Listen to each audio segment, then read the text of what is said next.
E20 petrol విధానంపై దేశవ్యాప్తంగా భిన్న వాదనలు వినిపిస్తున్నాయి. చమురు దిగుమతులు, కాలుష్యాన్ని తగ్గించడం, చెరకు రైతులకు ప్రయోజనం కల్పించడం వంటి లక్ష్యాలతో E20 విధానాన్ని తీసుకొస్తున్నామని కేంద్ర ప్రభుత్వం చెబుతోంది.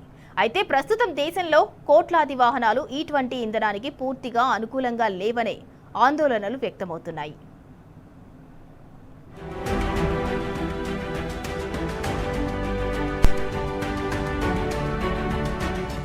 20% ఇథనాల్ కలిపిన పెట్రోల్ విధానంతో భవిష్యత్తులో చమురు వాడకం తగ్గించడం లక్ష్యమని కేంద్ర ప్రభుత్వం చెబుతోంది. ఇథనాల్ ఉత్పత్తి కోసం భారీగా చెరకు సాగు చేయాల్సి వస్తుందని, దీంతో రైతులకు కూడా ఊరట కలుగుతుందని బీజేపీ నాయకులు ఊదరగొడుతున్నారు. అయితే దీనిపై ప్రతిపక్ష నాయకులు పెదవి విరుస్తున్నారు. దేశ ప్రజలకు భారంగా మారుతుందని గగ్గోలు పెడుతున్నారు. కేంద్ర ప్రభుత్వం దేశవ్యాప్తంగా E20 అమలు చేయాలని తీసుకుంటున్న నిర్ణయంపై ఆందోళన వ్యక్తం చేస్తున్నారు.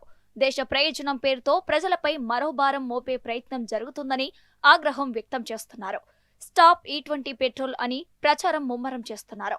అంతేకాకుండా కేంద్ర మంత్రి నితిన్ గడ్కరీ కుటుంబ సభ్యుల ప్రయోజనం కోసమే ఈ విధానం తీసుకొస్తున్నారని ఆరోపణలు చేస్తున్నారు.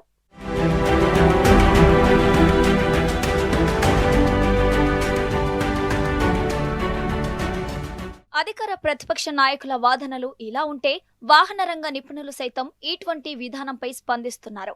పాత మోడల్ ద్విచక్ర వాహనాలు, కార్లు, ట్రాక్టర్లు, జనరేటర్లు, చిన్న ఇంజన్ల పనితీరు దెబ్బతినే అవకాశం ఉందని కొంతమంది నిపుణులు అభిప్రాయపడుతున్నారు.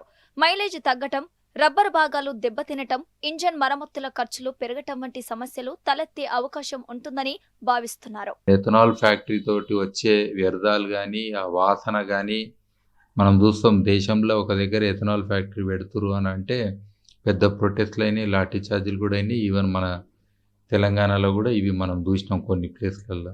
ఇదే కాకుండా టెక్నికల్ ఇష్యూస్ కొన్ని ఉన్నాయి. ఫర్ ఎగ్జాంపుల్, ఎథనాల్ ఏంటంటే నీళ్ళల్లో ఈజీగా కలిసిపోతుంది. ఇంకోటి, ఎథనాల్ని ఇట్లనే పర్సంటేజ్లు పెంచుకుంటూ పోతే ఇప్పుడు మనకున్న లిక్కర్ షాపులలో కూడా అమ్మేది ప్రతి ఒక్కటి విస్కీ అనండి, వోడ్కా అనండి, నాటుసారా అనండి, ఒకప్పుడు ఉన్నది, లేదా బీర్లు అనండి. సో ఇవన్నిట్లో కూడా అదే ఎథనాల్ ఉంటుంది. ఓన్లీ తేడా ఏందని అంటే ఇది ప్యూరిఫైడ్ ఎథనాల్.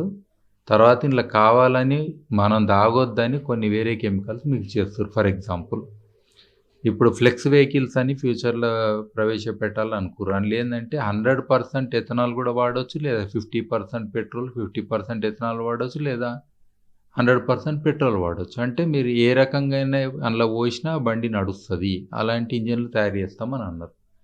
ఇలాంటి వెహికల్స్ ఎవరైతే కొనుక్కుంటారో, అఫ్కోర్స్ ఓల్డ్ వెహికల్స్ని మళ్ళీ ఎట్లా డిస్పాజ్ చేయాలి, దాని యొక్క అంటే వాళ్ళకి లాస్ అయితే దాన్ని ఎట్లా కంపన్సేట్ చేయాలి, ఇవన్నీ కూడా గవర్నమెంట్ ఆలోచన చేయాలి మరి.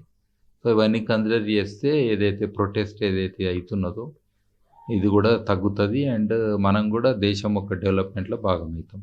E20 విధానంతో వ్యవసాయ రంగం అసమతౌల్యానికి గురవుతుందని నిపుణులు స్పష్టం చేస్తున్నారు. అన్నదాతలపై తీవ్ర ప్రభావం పడుతుందని అనుమానాలు వ్యక్తమవుతున్నాయి. ఇథనాల్ ఉత్పత్తి కోసం భారీగా చెరకు సాగు చేయాల్సి వస్తుందని చెప్తున్నారు. పంట వైవిధ్యం దెబ్బతినే అవకాశం ఉందని వివరిస్తున్నారు. దానికి తోడు భూగర్భ జలాల కొరత ఉన్న రాష్ట్రాల్లో నీటి సంక్షోభం మరింత తీవ్రమయ్యే ప్రమాదం ఉందని ఆందోళన వ్యక్తం చేస్తున్నారు.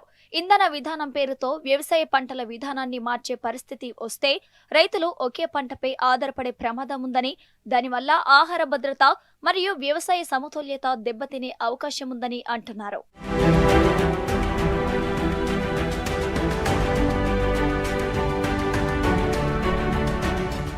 భవిష్యత్తులో కొత్త వాహనాలు E20కి అనుగుణంగా వస్తాయని కేంద్ర ప్రభుత్వం చెబుతోంది.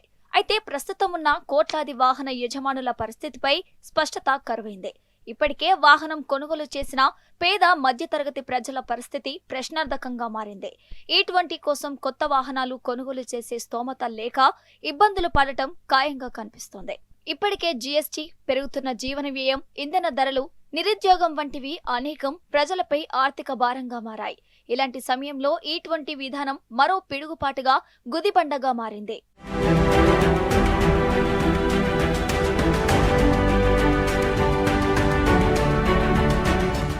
ఈ విధానంపై పలువురు ప్రశ్నలు లేవనెత్తుతున్నారు. అంతేకాక పలు డిమాండ్లు వినిపిస్తున్నాయి.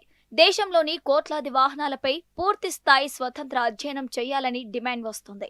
ఇటువంటి వల్ల వాహనాలు దెబ్బతింటే నష్టపరిహారం ఎవరు చెల్లిస్తారనే ప్రశ్న వినిపిస్తుంది. ఇటువంటి విధానానికి మారేందుకు అయ్యే ఖర్చును ప్రభుత్వం సబ్సిడీ ఇస్తుందా అని అడుగుతున్నారు. ఈ నిర్ణయంపై పార్లమెంటులో సమగ్ర చర్చ నిర్వహించాలని, ప్రజల అభిప్రాయాలను పరిగణలోకి తీసుకోవాలని డిమాండ్లు వ్యక్తం చేస్తున్నారు. శాస్త్రీయ, సాంకేతిక, ఆర్థిక అధ్యయన నివేదికలను ప్రజల ముందు ఉంచాలని కోరుతున్నారు.